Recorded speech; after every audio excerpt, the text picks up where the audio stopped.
नमस्कार प्रिय दर्शकों, आप सभी का हमारे YouTube चैनल पर हार्दिक स्वागत है। दोस्तों, आज के वीडियो में आप जानेंगे कि किस घर में लड़कियां पैदा होती है।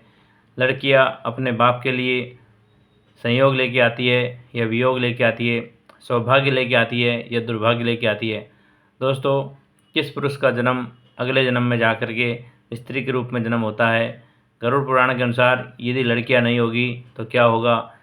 इस वीडियो में आप देखेंगे कि लड़कियां ज़्यादा महत्वपूर्ण होती है या लड़के ज़्यादा महत्वपूर्ण होते हैं। तो दोस्तों, बने रहिए वीडियो के अंत तक। आप सभी प्रिय दर्शकों, आज आप ऐसे समाज में जी रहे हैं जो कि एक पुरुष प्रधान समाज है। ऐसा कुछ भी नहीं है कि जो लड़कियां नहीं कर सकती है। यह हमारी अज्ञानता है कि जब लड़की का जन्म होता है तो हम उसको मायूसी भरे लहजे में देखते हैं और घर में एक शोक का माहौल बना लेते हैं। आपको यह जानकर हैरानी होगी कि जो लोग लड़कियों को बोझ समझते हैं वो आप इस वीडियो को देख करके समझेंगे कि लड़कियां बोझ नहीं होती और किस प्रकार से लड़कियां अपना भाग्य तथा परिवार का भाग्य लेकर के पैदा होती है। एक बार जिस घर में लड़कियां पैदा हो जाती है उसके अगले ही दिन से उस बाप का भाग्य चमक जाता है और उस बाप के घर में कभी किसी भी चीज़ की कमी नहीं रहती है। भगवान आपो आप एक एक करके सारी कमियां उस पिता की मिटा देता है और उस घर में कल्याण होने लग जाता है। एक बार अर्जुन ने भगवान श्री कृष्ण से पूछा कि हे माधव, भगवान किस घर में लड़कियों का जन्म देते हैं और क्या लड़कियों के जन्म होने पर इस प्रकार की मायूसी मनानी चाहिए, दुख मनाना चाहिए। तो भगवान श्री कृष्ण ने किस प्रकार से अर्जुन को संदेश दिया है, मैसेज दिया है, वो हम सभी के लिए एक प्रेरणा है। दोस्तों, पूरा वीडियो ज़रूर देखेंगे।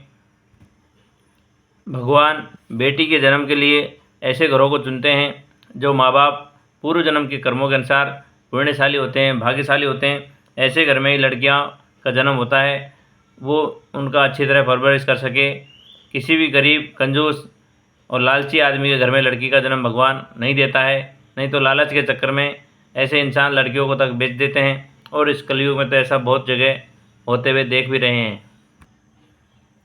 भगवान श्री कृष्ण अर्जुन को समझाते हुए कहते हैं कि हे पार्थ, लड़की का जन्म भाग्य और सौभाग्य लेकर के आता है। बेटी के जन्म उसी घर में होता है जिस घर का माँ बाप एक पुण्य किया होता है।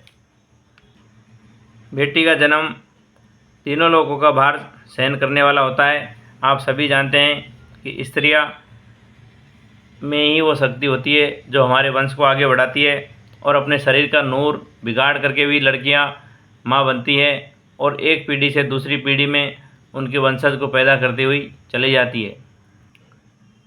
यदि लड़कियों का पैदा होना बंद कर दिया जाए तो आप देखेंगे कि धीरे धीरे सृष्टि का अंत हो जाएगा।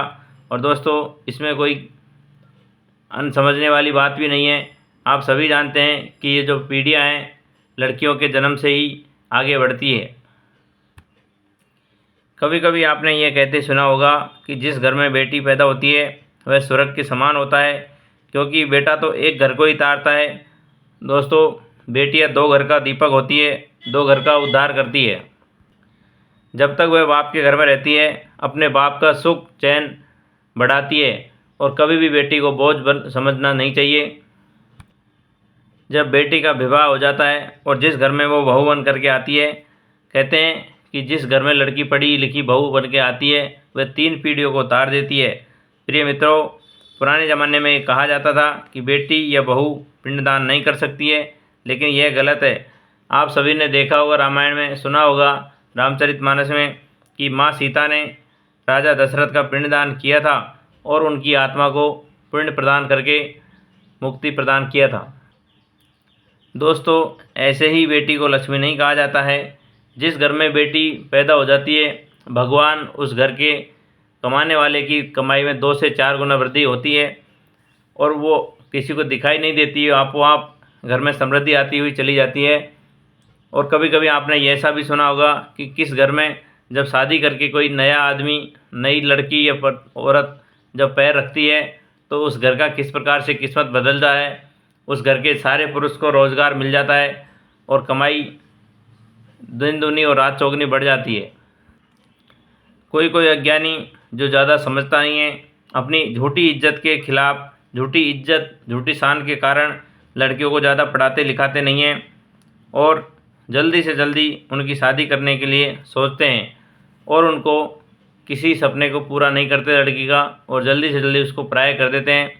दोस्तों, थोड़ा सा ये मानना ज़रूर है कि लड़कियां यदि गलत रास्ते पर चली जाए तो बाप की इज्जत पर कलंक लग जाता है, लेकिन दोस्तों आजकल के ज़माने में खुला मार्गदर्शन बच्चों को देना चाहिए और उनको समझा करके रखना चाहिए और लड़कियां जो भी पढ़ना चाहे उनको पढ़ाना चाहिए, जहाँ भी उसका इंटरेस्ट है वो पूरा कराना चाहिए।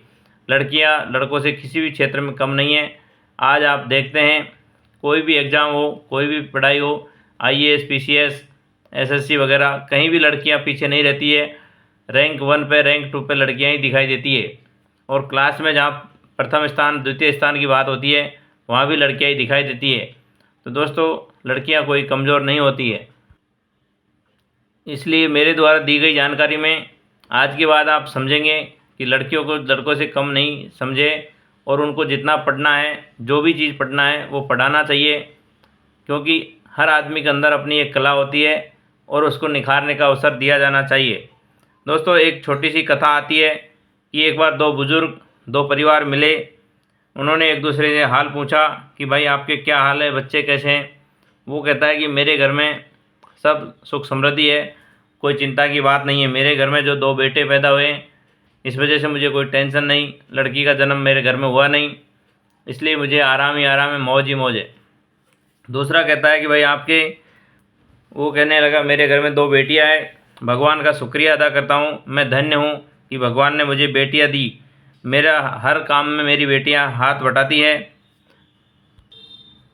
वह आदमी कहने लगा कि भगवान बेटी उसी घर में जन्म देता है जिसमें वो पालने की समृद्धि हो, वो योग्यता हो।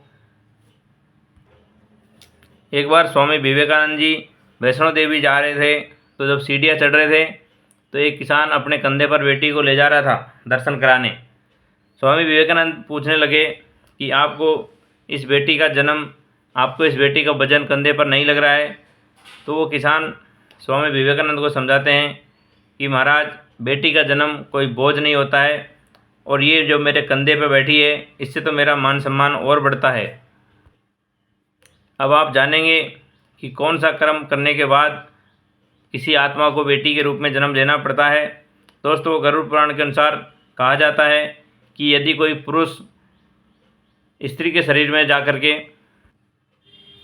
कोई महिला पुरुष जैसी हरकतें करती है या फिर कोई स्त्री पुरुष की तरह हाव भाव या पुरुष की तरह चाल चलन चलती है, तो अगले जन्म में ऐसी स्त्री को पुरुष का जन्म मिल जाता है। और किसी पुरुष की जो आत्मा है, यदि वो स्त्री की तरह चाल चलन करती है, स्त्री के से गुण पाए जाते हैं, तो अगले जन्म में वो निश्चित रूप से स्त्री जाति के रूप में ही जन्म लेती है। और दूसरा दोस्तों, यदि कोई पुरुष अंत समय में, मृत्यु के समय किसी स्त्री का चिंतन करता करता या स्त्री के बारे में सोचता सोचता प्राण त्यागता है, तो भगवान उसको अगले जन्म में स्त्री के रूप में या बेटी के रूप में जन्म देता है।